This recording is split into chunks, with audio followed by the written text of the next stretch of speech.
Sí, por supuesto, claro que ha afectado. ¿De qué forma? Pues en todas las personas que tenían patología previa, pues los síntomas han incrementado, sobre todo pues en trastornos de ansiedad, en trastornos del estado de ánimo. Pues estas personas que ya tenían trastorno previo, patología previa, pues los síntomas han incrementado lógicamente, ¿no?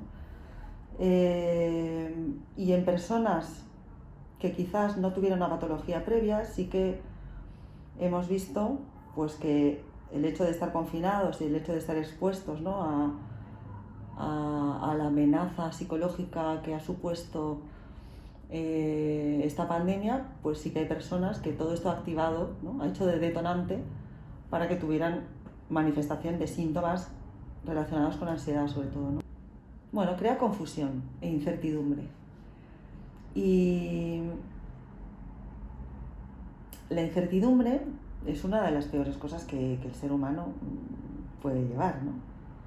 El exponerte a no saber qué voy a hacer, a no poder hacer planes, pues por ejemplo las personas que son muy organizadas y que tienen la necesidad a lo mejor de organizar qué van a hacer este verano en vacaciones, o bueno, pues puede costar, ¿no? Porque estamos en esta situación de incertidumbre, que tú planificas algo y que llega el momento y no puedes hacer, ¿no? Ese ir hacia adelante y hacia atrás pues hace también que la gente se desmotive un poco, ¿no?